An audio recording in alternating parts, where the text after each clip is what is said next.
आज के क्लास में एक बार फिर से आप लोगों का स्वागत है और आज हम लोग पढ़ेंगे अंक गणित के बारे में। अंक गणित से संबंधित कई सारे एपिसोड्स इस चैनल पर पहले भी आ चुके हैं। आशा है आप लोगों ने वो सारे एपिसोड्स देखे होंगे और अगर नहीं देखा है तो जरूर देखें, बहुत कुछ सीखने को मिलेगा। ये भी बताना चाहूँगा कि इसी चैनल पर मानसिक दक्षता परीक्षण या मेंटल एबिलिटी से संबंधित भी 50 से अधिक एपिसोड्स आ चुके हैं। आप उन्हें भी देखें, पढ़ें, जानें, सीखें, ताकि एक ही चैनल पर एक ही जगह दोनों विषयों की अच्छी तैयारी आप लोगों की हो सके। तो बढ़ते हैं आज के क्वेश्चन की ओर। ये रहा हमारा क्वेश्चन। 45, 60 तथा 75 के महत्तम समापवर्तक यानी HCF तथा लघुत्तम समापवर्त यानी कि LCM का योगफल कितना होगा। अब इनमें से ये चार विकल्प में से कोई एक हमारा आंसर होगा। तो चलो सॉल्व करते हैं। 45 के फैक्टर्स कौन कौन से होंगे। खुद 45 ही होगा पहला, और उसके बाद कौन सा होगा 1, 3, 5, 9 और 15। यानी कि ये वो संख्याएं हैं जिनसे 45 विभाजित होता है, उसे ही फैक्टर कहते हैं। ठीक है, तो 45 के कौन कौन से फैक्टर हुए। एक तो 45 खुद है, दूसरा 1, तीसरा 3, चौथा 5, पांचवा 9 और छठा 15। इसी तरह से 60 के कौन कौन से फैक्टर होंगे। 60 तो खुद ही होगा, उसके अलावा 1, 2, 3, 4, 5, 6, 10, 12, 15, 20, 30 ये सारे क्या हैं 60 के फैक्टर्स हैं जिससे 60 विभाजित हो जाता है। उसी तरह से 75 के फैक्टर्स कौन कौन से होंगे। एक तो खुद 75 होगा और 1, 3, 5, 15 और 25 इन संख्याओं से भी ये 75 विभाजित हो जाएगा। तो इन सबके जब हमने फैक्टर निकाल लिए तो अब चूंकि हमें महत्तम समापवर्तक निकालना है तो हम देखेंगे कि इनमें सबसे बड़ा लेकिन जो सब में उपस्थित है वो फैक्टर कौन सा है। इन तीनों में ही उपस्थित होना चाहिए और सबसे बड़ा, यानी एक ऐसी संख्या जो तीनों ही के फैक्टर्स में प्रेजेंट हैं, उपस्थित हैं और वो सबसे बड़ी संख्या है। तो देखो सबसे बड़ी संख्या तो इसमें अगर हम देखें तो 60 है या 75 है। तो क्या 60 और 75 सारे में उपलब्ध है? नहीं, यानी कि वो सभी यानी 45 के फैक्टर में होना चाहिए, 60 के फैक्टर में होना चाहिए और 75 के फैक्टर में होना चाहिए। तो चलो ये 15 को आप गौर करो, 15 इसमें भी है, इसमें भी है और इसमें भी है, यानी कि ये तीनों में कॉमन सबसे बड़ा फैक्टर है जो तीनों के फैक्टर्स में है। इसीलिए इन तीनों संख्याओं का महत्तम समापवर्तक या HCF क्या होगा 15। अब चलो लघुत्तम समापवर्त निकालते हैं यानी LCM निकालते हैं। अब इन तीनों को हमने लिख लिया, 2 से डिवाइड किया, ये 45 ही आया, ये 30 आएगा, 30 दूनी 60 और ये 75 आ गया। चूंकि ये 2 से विभाजित 75 होगा नहीं तो हमने इसको ऐसे ही लिख लिया। अब 3 से विभाजित किया तो 15 तिया 45, 15 आया, 10 गुने 3 बराबर 30 तो 10 आया और 25 गुने 3 बराबर 75 तो 25 आया। अब फिर इसको 5 से करते हैं तो ये 3 से विभाजित हो जाएगा, लिख लिया, ये 2 से विभाजित हो जाएगा, लिख लिया और ये 5 से विभाजित हो जाएगा, लिख लिया। अब सबका हम लघुत्तम समापवर्त निकालते हैं। क्या हुआ 2 गुने 3 गुने 5 गुने 3 गुने 2 गुने 5, ये हुआ हमारा लघुत्तम समापवर्तक। तो कितना हुआ ये देखो 2 गुने 3 बराबर 6 गुने 5 बराबर 30, 6 गुने 5 बराबर 30 लिख लिया। फिर इधर 3 गुने 2 बराबर 6 गुने 5 बराबर 30 लिख लिया। अब 30 को गुना किया तो कितना आया 900। यानी कि इन तीनों ही संख्याओं का लघुत्तम समापवर्त कितना होगा 900 और महत्तम समापवर्तक या HCF कितना होगा 15। अब हमारा प्रश्न था कि इन तीनों संख्याओं के महत्तम समापवर्तक और लघुत्तम समापवर्तक का योग कितना है। ठीक है, तो एक आया हमारा 15 और दूसरा आया 900। इन दोनों का योग कितना होगा 15 जोड़ 900 बराबर 915। तो हमारा उत्तर क्या है 915 और ये हमें कहाँ मिल रहा है C में। इसीलिए इस प्रश्न का उत्तर क्या है, उत्तर विकल्प कौन सा होगा C। ठीक है दोस्तों, समझ रहे हैं। अगर आप नहीं समझ रहे हैं तो कमेंट सेक्शन में जाके हमें बताएं, हम कोशिश करेंगे आपका जवाब देने की। ठीक है, बढ़ते हैं अगले क्वेश्चन की ओर। ये रहा हमारा अगला क्वेश्चन। 3/8 भागा ब्रैकेट या कोष्ठक शुरू 5/3 घटे 1/6 भागा 5/8 किसके बराबर है। ये हमारे उत्तर विकल्प हैं 3/8, 7/8, 2.5/8 और 1.1/8।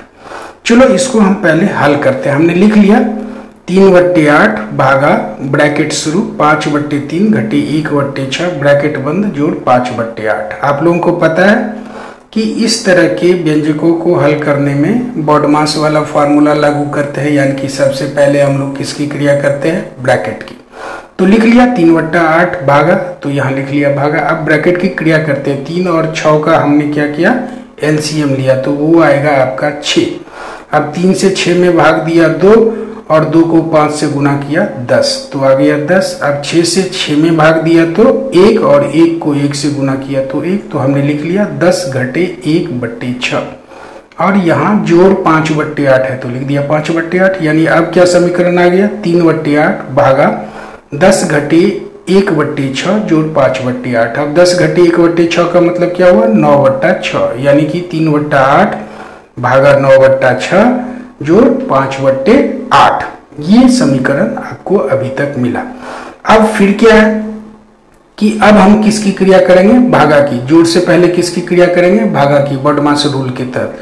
तो जब इस भागा को इसकी हम क्रिया करेंगे और गुना में इसको बदलेंगे तो ये 9/6 उल्टा हो जाएगा, उलट जाएगा, ये हो जाएगा 6/9, यानी कि 3/8 गुने 6/9। अब इसकी क्रिया कर लो आप, ठीक है। ये देखो 3 दूनी 6 और 3 को 3 से ये 9 कट जाएगा, 3 से ये 6 कटा तो 2 आया और 3 से ये 9 कटा तो 3 आया, और ये 3 और ये 3 कट गया और इस 2 से ये 8 कटा तो 4 आया। तो ऊपर में आपका कितना बचा, 1, और नीचे में कितना बचा, 4। तो ये हो गया 1/4 और जोड़ इधर कितना बचा था, 5/8, तो हमने लिख लिया 1/4 जोड़ 5/8। अब 4 और 8 का हम लघुत्तम समापवर्त निकालते हैं। तो इन दोनों का लघुत्तम निकालोगे तो क्या होगा, 8। अब 4 से 8 में भाग दो तो क्या आया, 2 लिख लिया, और 8 से 8 में भागा दो तो क्या आया, 1, और 1 को 5 से गुना करो तो 5 लिख लिया, 5 और 2 को जोड़ो तो कितना आया, 7, और बट्टे में क्या है, 8। यानी कि इस समीकरण या इस व्यंजक को आप हल करोगे तो क्या आएगा आपका उत्तर, 7/8। अब हमें अपने उत्तर विकल्प में देखना है, ये रहा हमारा 7/8, यानी कि हमारा उत्तर विकल्प कौन सा है, सी। समझ रहे हो ना, ठीक है। बढ़ते हैं अगले प्रश्न की ओर।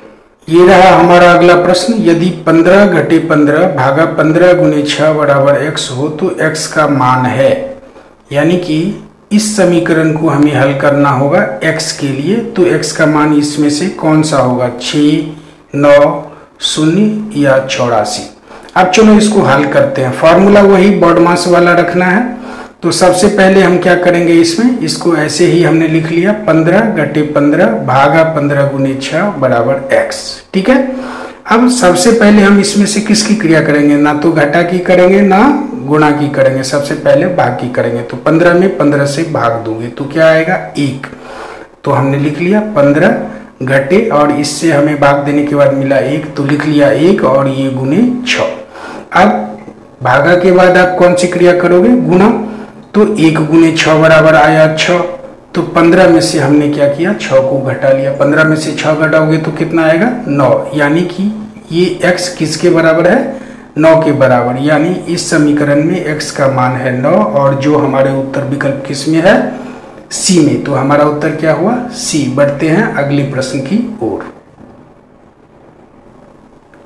ये रहा हमारा अगला प्रश्न। इस प्रश्न में क्या है, 0.9 भागा ब्रैकेट शुरू है 0.3 गुने 0.3 का मान है। अब ये 4 उत्तर विकल्प दिए गए हैं, 0.01, 0.1, 1 और 10। अब चलो हम इसको हल करते हैं। तो क्रिया वही है, हमें उसी तरीके से करनी है जो बॉडमास वाला रूल है, उसी हिसाब से। तो सबसे पहले हम इसको लिख लेते हैं, 0.9 भागा ब्रैकेट शुरू है 0.3 गुना 0.3 ब्रैकेट बंद। तो सबसे पहले हम किसकी क्रिया करेंगे, ब्रैकेट की। अब लिख लिया हमने, इस पॉइंट को हम भिन्न में बदल देते हैं। ये सारे दशमलव में है, इसको हम सबसे पहले क्या करते हैं, भिन्न में बदलते हैं। तो 0.9 को 0.9 को हम कैसे भिन्न में बदलेंगे, दशमलव को हम मान लेते हैं 1, लिख लिया 1, और दशमलव के आगे जितने अंक है उसके बदले हम 0 लिख लेंगे यहाँ पर। तो 9 है, एक बार 9 आया तो हमने लिख लिया 10, तो 0.9 का मान क्या हो गया 9/10। भागा है तो हमने लिख दिया भाग। अब हम इसको लिखते हैं भिन्न के रूप में। अभी हमने क्रिया नहीं किया है, सिर्फ भिन्न के रूप में इसको बदल रहे हैं। तो 0.3 को हम कैसे लिखेंगे, या 0.3 को, दशमलव को हमने रखा 1 और उसके बाद 1 अंक है तो लिख दिया 10। 0.3 का मतलब हो गया 3/10 और फिर गुणा है, गुणा लिख दिया, फिर 0.3 है तो फिर लिख दिया 3/10। अब इसकी हम क्रिया करेंगे और क्रिया करते समय हम क्या करते हैं, हाँ तो सबसे पहले ब्रैकेट का। अब चलो लिख लेते हैं 9/10 भागा। अब देखो 3 × 3 बराबर क्या हो गया 9 और 10 × 10 बराबर क्या हो गया 100। अब ब्रैकेट का क्रिया हमने कर लिया। अब हम उसके बाद क्या करेंगे भाग का। तो 9/10 और भाग को हम गुना में बदलेंगे तो क्या होगा 100 ऊपर चला जाएगा और 9 नीचे आ जाएगा। तो 9/10 × 100/9। अब 100 ये 10 से कट जाएगा तो 10 आया और 9 आपस में कट गया तो 1 आया और 10 × 1 बराबर क्या हो जाएगा ये 10। यानी कि इस प्रश्न का उत्तर क्या होगा 10 और हमारा वो विकल्प कौन सा है टी। तो दोस्तों आज की क्लास में बस इतना ही। आशा है आपने सीखा होगा, क्योंकि आपकी भाषा में और सरल से सरल तरीके में मैं आपको समझा रहा हूँ। आशा है इससे आपको समझने में, प्रश्नों को और उसका हल कैसे निकालेंगे इसको समझने में आपको मदद मिल रही होगी। अगर ऐसा आपको लग रहा है तो चैनल को आप जरूर सब्सक्राइब करें। हमारे साथ साथ पढ़ने के लिए आप लोगों का बहुत बहुत धन्यवाद। मिलते हैं आप लोगों से अगली क्लास में।